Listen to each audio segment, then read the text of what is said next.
बड़ी जानकारी से शुरुआत कर रहे हैं। लेबनान से इस वक्त एक बड़ा अपडेट मिल रहा है और बड़ी खबर यह कि यूएन पीस कीपिंग फोर्स की तरफ से बड़ा दावा किया गया है। यूएन पीस कीपिंग फोर्स मुख्यालय पर अटैक हुआ है। साउथ लेबनान में रॉकेट से हमला किया गया। देखिए, बहुत बड़ा दावा किया गया है कि यूएन पीस कीपिंग फोर्स मुख्यालय पर अटैक हुआ है और यह दावा लेबनान में यूएन पीस कीपिंग फोर्स की तरफ से किया गया है। देखिए, लगातार इजराइल हमास के बीच जंग जारी है और इस जंग से जुड़ा पल पल का अपडेट एबीपी न्यूज आप तक पहुंचा रहा है। और इस वक्त की बड़ी जानकारी ये कि यूएन पीस कीपिंग फोर्स से बड़ा दावा कर रही है कि यूएन पीस कीपिंग फोर्स मुख्यालय पर अटैक हुआ है और साउथ लेबनान में रॉकेट से हमला किया गया है। तस्वीरें भी आपको दिखा रहे हैं। देखिए, लगातार ये जंग बढ़ती चली जा रही है और ज्यादा भयावह तस्वीरें सामने आ रही है। मरने वालों की संख्या बढ़ रही है, घायलों की तादाद में लगातार इजाफा हो रहा है और इसी बीच देखिए दोनों ही तरफ से कार्रवाई की जा रही है, हमले किए जा रहे हैं। इस बीच एक बड़ा अपडेट ये कि यूएन पीस कीपिंग फोर्स मुख्यालय पर अटैक हुआ है। यह दावा यूएन पीस कीपिंग फोर्स की तरफ से किया गया है। पल पल का अपडेट एबीपी न्यूज आप तक पहुंचा रहा है। इस युद्ध में लगातार किस तरीके के डेवलपमेंट्स हो रहे हैं, क्या क्या बड़े अपडेट सामने आ रहे हैं, हर खबर तस्वीरों के साथ हम आप तक पहुंचा रहे हैं। ये देखिए तस्वीर जिसमें आप देख सकते हैं धुएं का गुबार और किस तरीके से लगातार हमले जारी हैं।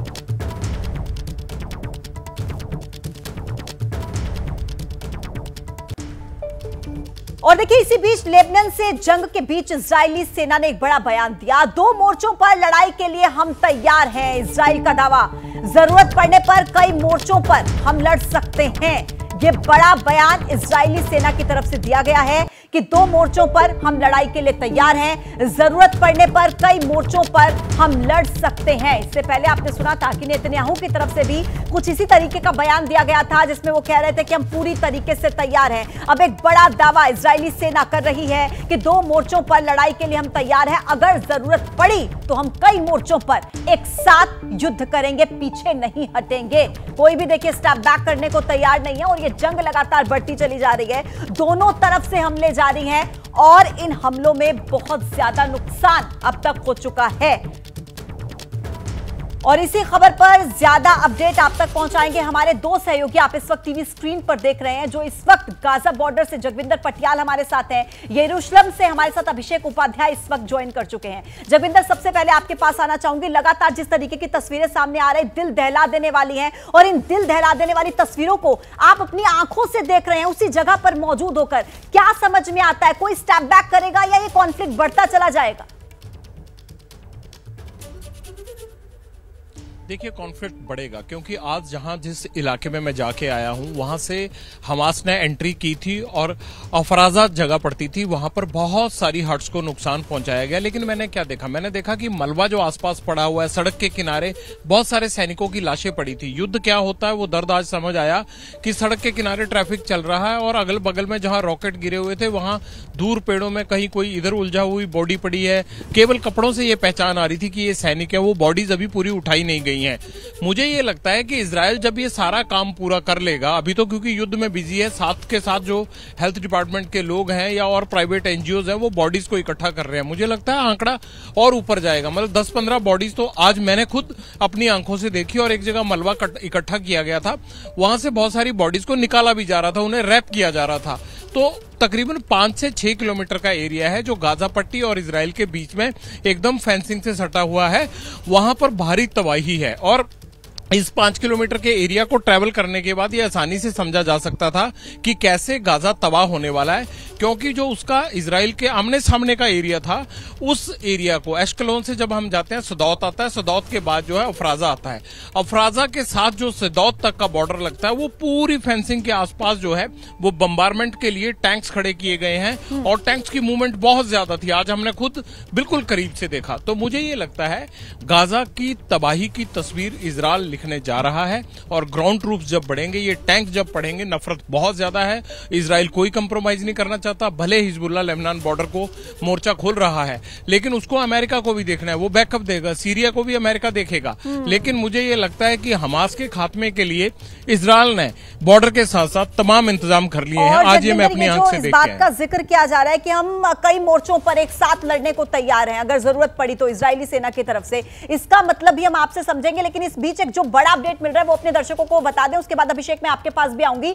हिजबुल्लाह को इजराइल की तरफ से 2 टूक चेतावनी दी गई है। हिजबुल्लाह को बहुत बड़ी कीमत चुकानी होगी। ये बहुत बड़ी चेतावनी देखिए, हिजबुल्लाह ने जंग चुनी तो कीमत इसकी चुकानी होगी। हिजबुल्लाह रुक गया तो कुछ नहीं होगा। इजराइल के डिफेंस मिनिस्टर की तरफ से ये बड़ा बयान देखिए दिया गया है, और ये देखिए सीधे तौर पर चेतावनी कि हिजबुल्लाह को इसकी बहुत बड़ी कीमत चुकानी होगी। जंग अगर चुन ली है तो फिर कीमत चुकाइए, अगर हिजबुल्लाह रुक गया तो होगा कुछ नहीं। लेकिन ये देखिए बहुत बड़ी वार्निंग इजराइल के डिफेंस मिनिस्टर की तरफ से दी गई है, और यह बयान उनकी तरफ से जारी किया गया, और इस स्टेटमेंट में वो दो टूक चेतावनी दे रहे हैं कि हिजबुल्लाह को इसकी बहुत बड़ी कीमत चुकानी होगी। आपने जंग को चुना तो आपको इसकी कीमत चुकानी होगी। अभिषेक इस वक्त हमारे साथ है यरूशलेम से। अभिषेक, ये जो बयान है इसके मायने भी हम आपसे समझेंगे, और इसी के साथ मैं ये भी समझना चाहूंगी, आप इस वक्त यरूशलेम में मौजूद हैं, सुनसान गलियां, लोगों के चेहरे पर डर का साया। यरूशलेम कितना बदल गया है, क्या आप अपनी आंखों से देख पा रहे हैं वहां पर?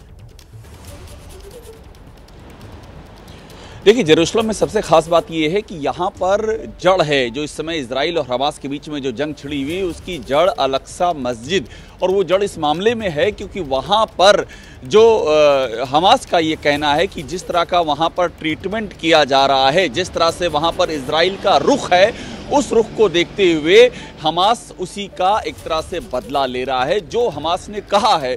तो ये है। और यरूशलेम में भी देखिए, इस बार फ्राइडे को जब नमाज हुई तो वहाँ पर काफ़ी विवाद हुआ। अरब मुल्क के लोगों ने काफ़ी यहाँ पर संघर्ष किया, और यहाँ पर मिक्स्ड पॉपुलेशन है। साउथ यरूशलेम और ईस्ट यरूशलेम दो हिस्सों में बटा हुआ है।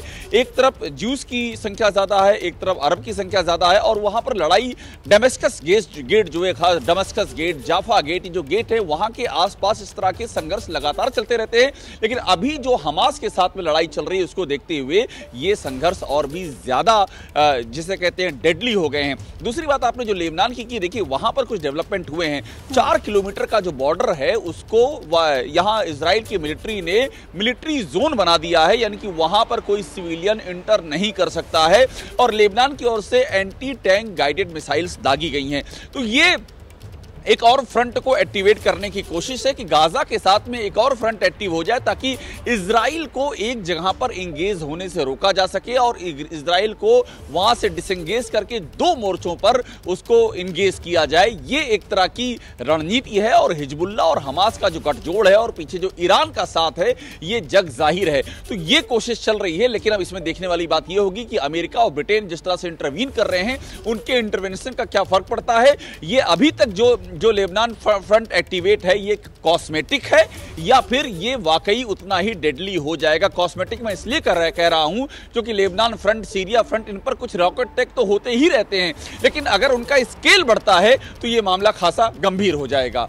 पूजा। बिल्कुल अभिषेक और जगविंदर, क्योंकि आप आज मैंने देखी आपकी एक रिपोर्ट कि आप उस गांव में भी गए थे जहां पर हमास की तरफ से पहला अटैक किया गया था, और जैसा आप कह रहे हैं कि गाजा की तस्वीर एकदम बदली हुई नजर आ रही है, लगातार अटैक्स हो रहे हैं।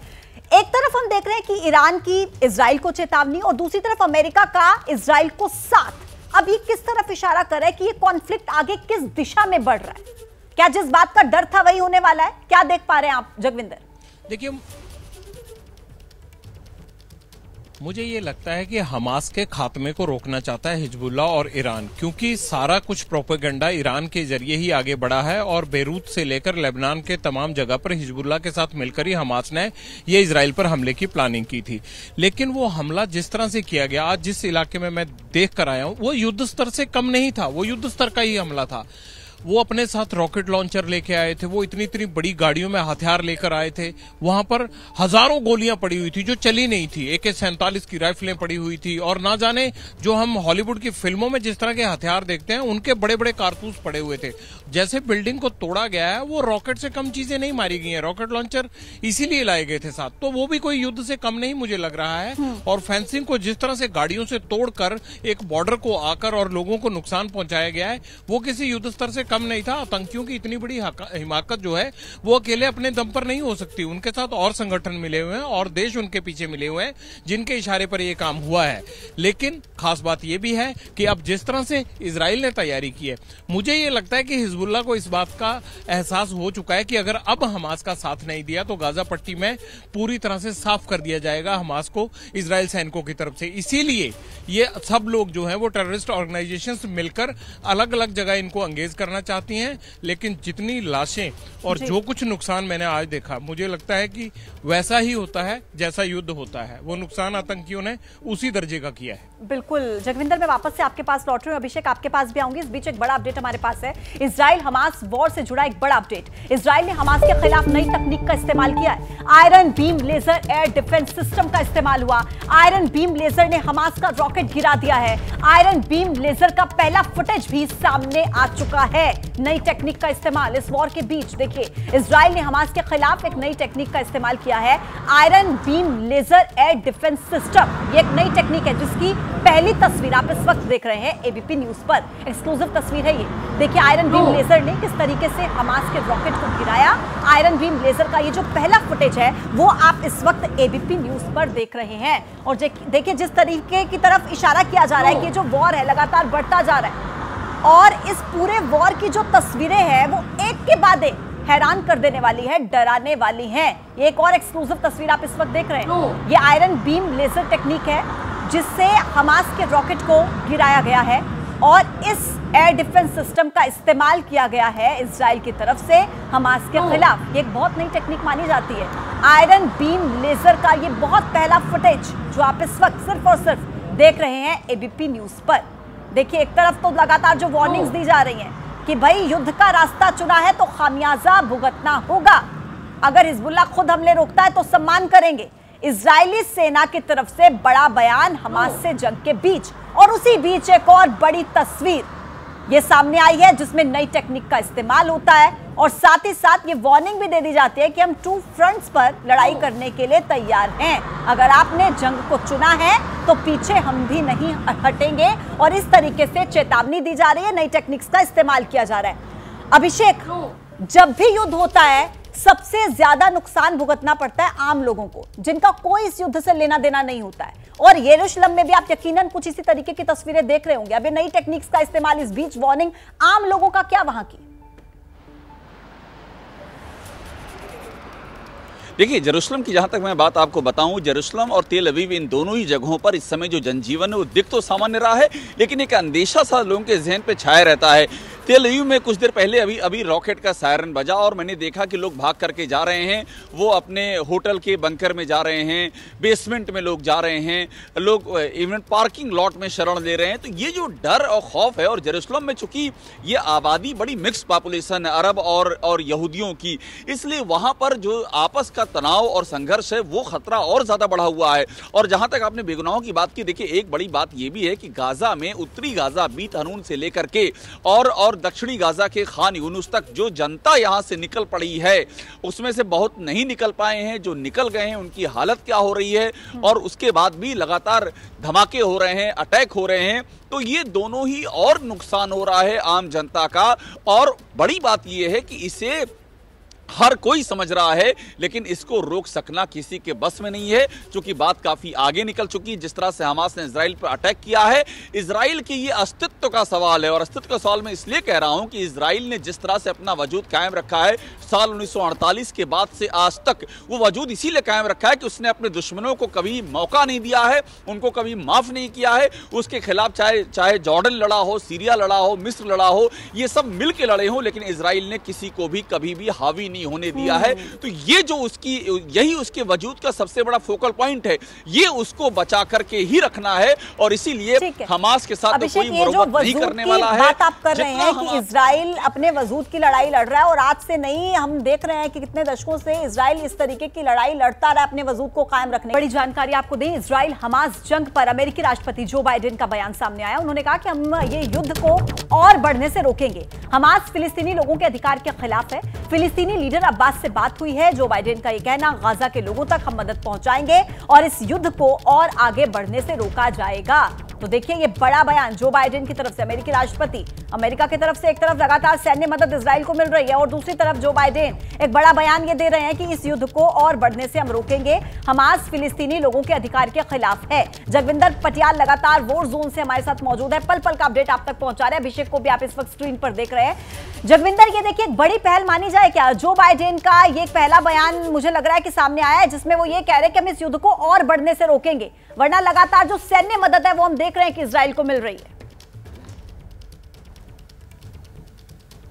जाहिर सी बात है, देखिए अमेरिका की अपनी रणनीति है। अमेरिका ये तो कह नहीं सकता कि हम युद्ध को बढ़ा रहे हैं, तो वो यही कहेगा कि हम युद्ध को और छोटा करने की कोशिश करेंगे, कम करने की कोशिश करेंगे। लेकिन इसके साथ साथ दूसरा अपडेट ये भी आ रहा है कि अमेरिकन मीडिया में इस बात को लेकर बड़ा जोर शोर से हल्ला शुरू हो गया है कि FBI ने ये अलर्ट किया है कि अमेरिका पर इस इजराइल को साथ देने के लिए और इस युद्ध में साथ देने के लिए इजराइल का उन पर थ्रेट परसेप्शन बढ़ गया है। यानी जिस तरह से 9/11 हुआ था उस तरह के हमले की आशंका का भी जताई जाने लगी है। यानी खाड़ी देशों के साथ अमेरिका की जो पुरानी दुश्मनी चले आ रही है उसमें इजराइल का साथ देने के लिए एक स्टेप और आगे बढ़ गए हैं और खाड़ी देशों में सक्रिय आतंकी संगठन अमेरिका में भी अमन चैन को खराब करने की कोशिश कर सकते हैं। इस तरह के थ्रेट परसेप्शंस की कॉल आ रही है। लेकिन मैं आपको बता दूं कि जहां गाजा बॉर्डर पर हम रुके हुए हैं, यहां से 5 किलोमीटर की दूरी पर आज शाम से ही लगातार हमास के ठिकानों पर बम्बारमेंट की जा रही है। और उसी का नतीजा क्या है कि आज अश्कलोन में शाम के बाद अभी तक कोई भी रॉकेट नहीं गिरा है, जबकि कल इस टाइम जो है धड़ाधड़ रॉकेट मारे जा रहे थे। आज शाम के बाद इस तरह की कोई एक्टिविटी नहीं हुई है। अश्कलोन में तकरीबन पिछले 2.5-3 घंटे से कभी सायरन भी नहीं बजा है। मुझे ये लग रहा है जो गाजा बॉर्डर पर इजराइल के सैनिकों की तरफ से बम्बारमेंट तेज की गई है, क्योंकि मैं वहां से शाम 5 बजे के करीब निकला हूं, तब तक लगातार गोली भी चल रही थी, बम भी फेंके जा रहे थे। शायद ये उसी का नतीजा है कि हमास आज रात को बैकफुट पर नजर आ रहा है और रॉकेट हमले कम हो रहे हैं। जी जगविंदर, इससे पहले भी देखा है बीते दिनों कि हमास की तरफ से जो लगातार अटैक्स किए जा रहे हैं उसमें थोड़ी सी कमी या थोड़ा सा स्टेप बैक, क्या इसको माने कि स्टेप बैक कर रहा है हमास इजराइल के लगातार ये जो जवाबी कार्रवाई है उसको देखते हुए, क्योंकि पहले भी ऐसी तस्वीरें सामने आई हैं। देखिए जितने बड़े स्तर पर ये युद्ध छेड़ा है इजराइल ने, उसके बाद मुझे नहीं लगता कि हमास की बेशक ताकत इतनी हो सकती है, लेकिन इतना गोला बारूद या उनके पास इस तरह के संसाधन नहीं है कि वो सरवाइव कर पाए। दूसरी बात, जो होस्टेज हैं उनको टनल्स में रखना, उनको कंट्रोल करना, ये तमाम चीजों का चैलेंज भी उनके सामने रहेगा। आज जिस इलाके में मैं गया हूं जहां से बॉर्डर तोड़कर आए थे, मैं अंदाजे से, लेकिन ये बात कह सकता हूं कि 1000 से कम आदमी नहीं आया था गाजा पट्टी के इलाके से। जिस तरह से तबाही मचाई गई है वो कम से कम अगर आधा घंटा, पौना घंटा, 1 घंटा भी लगा होगा तब भी 1000 से कम लोग नहीं वहां प्रवेश किए होंगे और जितनी तोड़फोड़ की गई है। दूसरा, हर घर के बाहर स्प्रे से एक कोड वर्ड डाला हुआ है हमास ने अपना, और उसके लिए अलग से आदमी लगे होंगे, वरना इतने घरों के बाहर वो कोड वर्ड, वो साइन लगाना, उसको भी परखना चाहिए कि आखिरकार ये लिखने का मतलब क्या है। उस पर हम भी काम कर रहे हैं, लेकिन ये सब चीजें करके आना ये वेल प्लान तरीके से किया गया और लंबे समय तक और बड़ी संख्या में आकर लोगों ने ये अंजाम दिया है। जहां ईरान पाकिस्तानियों की भर्ती कर रहा है, मीडिया रिपोर्ट्स के हवाले से खबर मिल रही है इजराइल से लड़ने के लिए ये भर्ती हो रही है। देखिए लोगों से फोटो के साथ ईरान पहुंचने को कहा गया है, ये बहुत बड़ा अपडेट है। ईरान पाकिस्तानियों की भर्ती कर रहा है, मीडिया रिपोर्ट्स के हवाले से खबर मिल रही है इजराइल से लड़ने के लिए ये भर्ती हो रही है और लोगों से कहा गया है कि आप फोटो के साथ आइए, ईरान पहुंचिए। ये एक बहुत बड़ा अपडेट है इजराइल हमास जंग के बीच, जहां पाकिस्तानियों की भर्ती कर रहा है ईरान। हालांकि देखिए मीडिया सूत्रों के हवाले से जानकारी मिल रही है और यह भी माना जा रहा है कि इजराइल से लड़ने के लिए भर्ती की जा रही है और लोगों से कहा गया कि आप अपनी फोटो के साथ ईरान में पहुंचिए। अभिषेक लगातार ग्राउंड जीरो से हमारे साथ मौजूद है।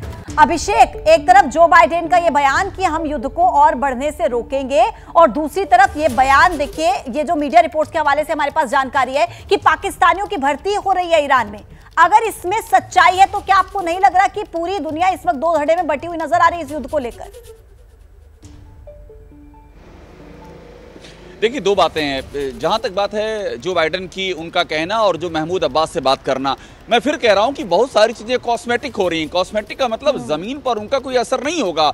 महमूद अब्बास फिलिस्तीन के राष्ट्रपति हैं, उनका गाजा में क्या रोल है, गाजा में हमास क्या उनकी सुनता है, वो हमास के लिए क्या वो गाजा में क्या उनके कहने से एक पत्ता भी हिलता है।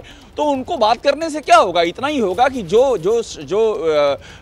गाजा से जो लोग विस्थापित हुए हैं, आप उनके लिए कुछ मानवीय मदद की बात कर सकते हैं, और महमूद अब्बास से बात करने कोई मतलब नहीं है।